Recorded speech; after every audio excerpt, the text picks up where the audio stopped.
For the last 4 years, we've seen home prices do nothing but go up. Matter of fact, last month, the median home price reached $434,000 for the median price home. The thing is, with Newton's law, everything that comes up must come down. And I think you'd have to be living under a rock thinking if this was going to last forever. There's no doubt that the housing market has slowed down since the fever pitch during the pandemic. And at this moment, it isn't just because of interest rates. There's other red flags that are out there that we need to talk about, and everybody should be paying attention to them. Does it mean that we're in a housing crash right now? Absolutely not. But I definitely want everybody paying attention to this, because these, to me, are signs that there is definitely cracks in the housing bubble. So let's go ahead and take a look. We're going to be out taxed from all of our homes. All right, now let's just dig into it, because the first red flag that I really want to talk about is property taxes. If you look at this map right here, this is telling you exactly all the areas that have had increase in property taxes. If you have an area that went up 50% in the last 4 years,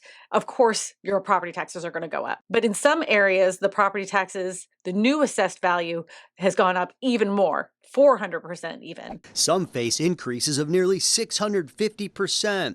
Residents say those assessment increases don't match the market values of their home. And according to Adam, property taxes on single-family homes up 7% across the U.S. in 2023 to $363 billion. And let's just take a look-see at this map over here. The darkest orange areas, that kind of like that burnt orange color, that's only up 0.13%. But if you look all the way in the dark blue area, it's 3.18%. According to Adam, that says the report also shows that the average tax on single-family homes in the U.S. increased 4.1% in 2023 to $4,062 after going up 3% the year previous. The latest average tax results in effective tax rate nationwide of 0.87%. This was up slightly from 0.83% in 2022, marking the first increase since 2017. But here's the thing, I'm seeing this more and more in my local area,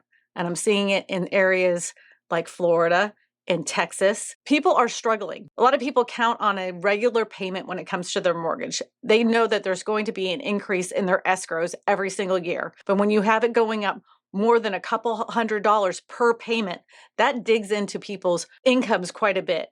And if people are in a financial situation where somebody has lost a job or someone has to go on medical leave, that can put massive financial pressure on people. Not only is their payments going up, if there's a shortage of the escrows, they have to come up with that money up front as well. So that way they have that money in escrow. Now, some people like myself don't have their taxes escrowed. So when they get that bill in the mail, it's a big giant surprise. So when you go from maybe paying $2,000 to $6,000 a year and it's now $12,000 a year, that's a big chunk of change.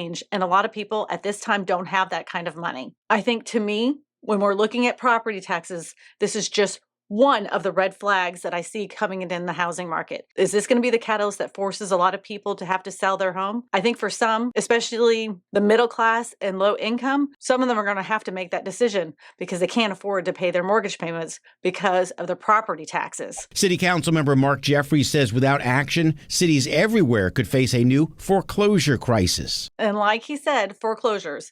There are tax sales that are considered foreclosures, and that can happen. I want you to go ahead and start looking in your local paper to see if there's all of a sudden a big increase in property tax sales in your area. That will be a good indicator, seeing if home prices are going to start falling. But if we're looking at the foreclosure numbers right now, this is from Statistica. The thing is, I want you to take a really close look at this chart. So if you look back at 2019, that level of foreclosures was consistently going down for years. Then the pandemic happened, but at that time, the government stepped in and saved the day and froze a lot of people's mortgage payments. And they took the furloughed payments, which ended up moving their mortgage payments to the back end of their mortgage. The thing is, today, if you look at those numbers, it only ends at 2023. And you can see they're consistently going up just a little bit. It hasn't even reached the numbers that they were in 2019. But the thing is that was in 2023. This is a lagging indicator. It's not showing the numbers today. We need to have boots on the ground of people that are dealing with foreclosures today.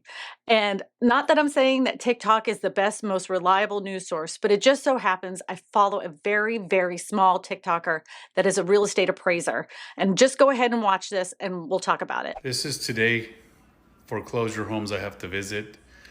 It's right around 100 again. But this again is an update on my app. It's only showing the homes that I have to go to for today. And this is what my days are starting to look like regularly. That man's job is to work for the banks and tell them exactly what the houses are valued at when they're in the pre-foreclosure process. The bank at that point is not feeling secure enough about the people paying back their mortgage.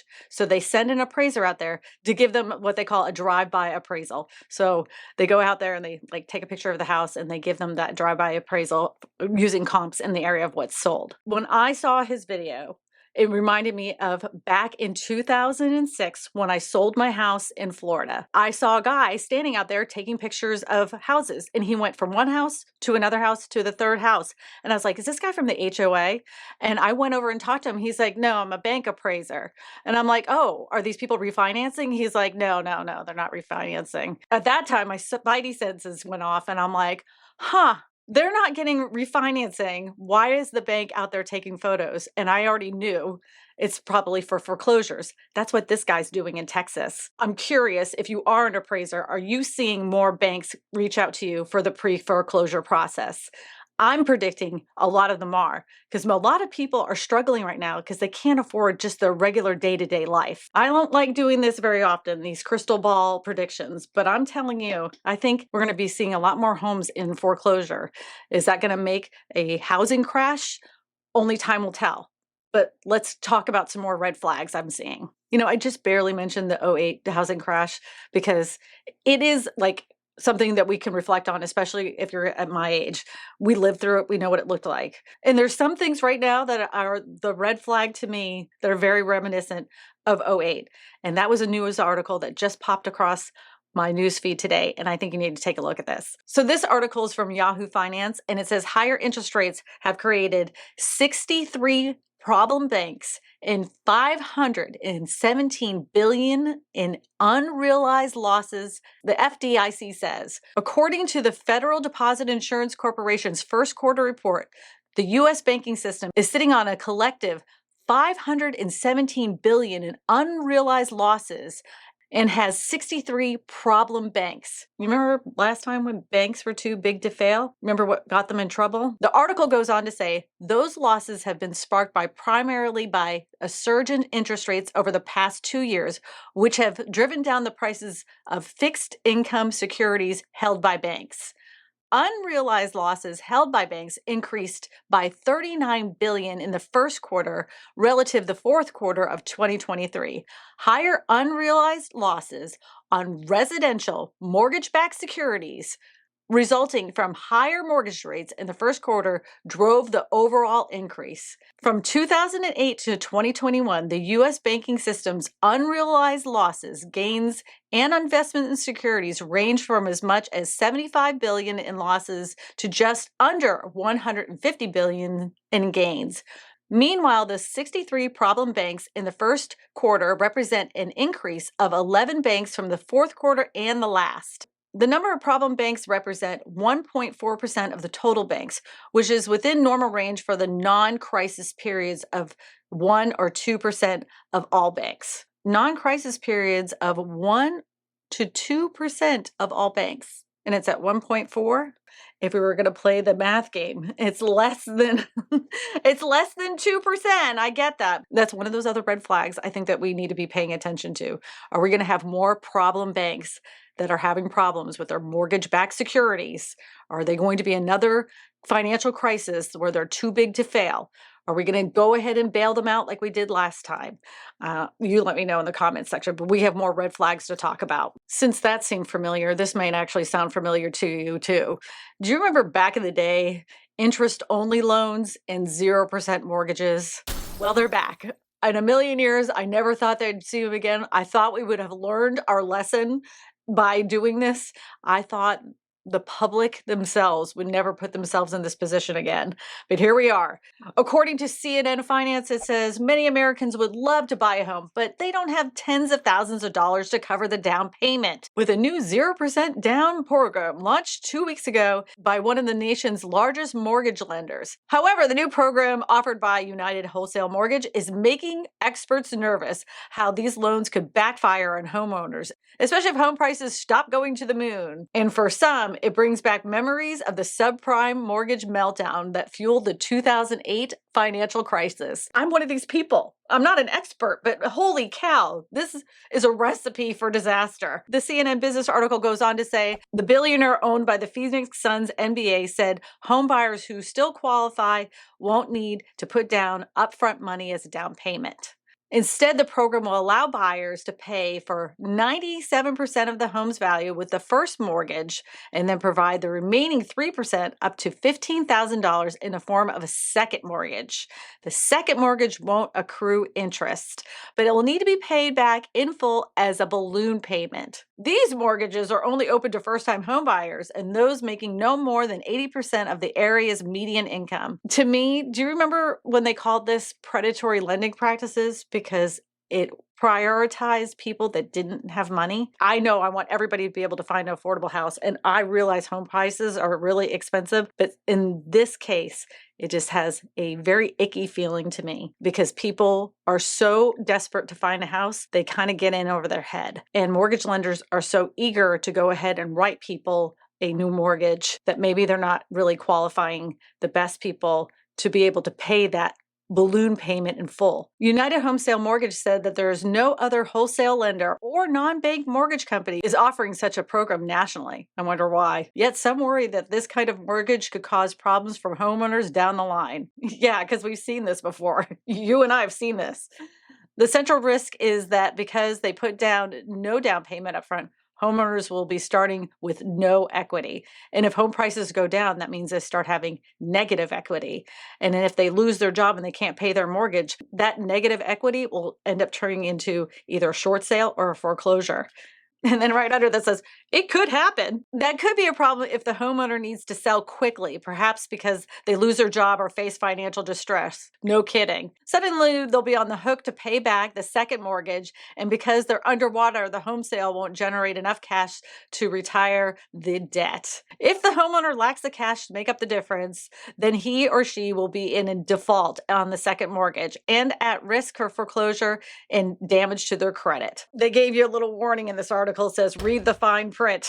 We all should be reading the fine print. No lender is doing anything other than trying to make money. So, Annalise Lederer, Senior Policy Counsel at the Center of Responsible Lending, said it is crucial for homeowners considering the United Wholesale Mortgage Loan Program to be educated about the terms and conditions. Using fun lines like no down payment sounds exciting or great, but you need to read the fine print. This could be a fantastic product to allow people who can afford the mortgage payment but don't have the down payment to access home ownership. But the question is, how do you pay off the second mortgage? What is the plan? Right now, there is no plan. Yikes, yikes, fruit stripes. Yeah, no. Kristina says no, especially when you have to have the second mortgage and it's a balloon payment. A balloon payment? Nope. The fact that they're even entertaining this as an idea right now is saying a lot. Things are not looking good. There's more red flags for us to talk about. And that is, where are home prices dropping today? Back when I sold my house in Florida at the time, we sold it right when we saw that appraiser running around already taking pictures of foreclosures because I saw the writing on the wall. And this is one of those moments I'm feeling the writing on the wall again. And we're seeing some areas, of course, as you know, Austin, Texas has been in the news a lot. They were the fastest to go up, and of course, they're the fastest to come down. They also have a lot of new construction, so that's why you're seeing home prices fall in Austin, Texas. It isn't the housing markets that were super hot during the pandemic. It's some of these smaller cities that are seeing price decreases quite a bit. And let's take a look at this article. I'll show you. So these are 20 cities that it's falling the most. Eugene, Oregon, Memphis, Tennessee, Little Rock, Arkansas, Crestview, Florida, Owensboro, Kentucky. Of course, Austin, Texas is number 15. Myrtle Beach, South Carolina, Chico, California, Cape Coral, Florida, Beaumont, Texas, Sarasota, Florida, Elmira, New York, San Antonio, Texas, New Orleans, Louisiana, Provo, Utah. Number 5 is Punta Gorda, Florida, Akron, Ohio, Naples, Florida, Cleveland, Ohio, and Jackson, Mississippi. The top 5 are smaller cities, in my opinion. But when you see 2 cities that are in Florida in the top 5, there's another reason why they're going down. It isn't just their property taxes. It's their insurance. And I know you've seen it. It's been all over the news. Homeowners insurance in Florida has gotten absolutely ridiculous. Many carriers, the biggest names in homeowners insurance, have left the state. And it's left many people either uninsured or having to get citizens insurance, which is costing them a ton.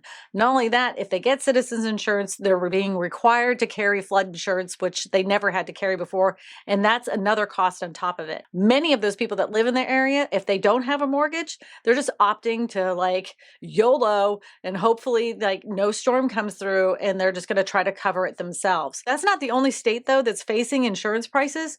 My own state here in Louisiana, we're seeing the same kind of thing. Luckily, we're able to get insurance. It's been a lot easier for us to get homeowners insurance. Granted, mine went up double. It doubled. It was for $2,000. Now it's over $4,000. But I'm lucky in the fact that I was able to shop it around and get a lower rate. The people in Florida aren't able to. And a lot of people live along those coastlines like Texas, Louisiana, Mississippi, all the way through Florida and in that panhandle.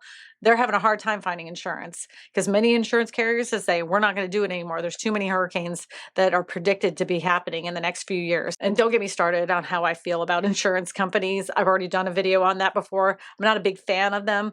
They are a risk assessment company and they didn't assess for the risk. And now they've dumped all this problem back onto the people that hold these policies while their CEOs are making bank. Major profits.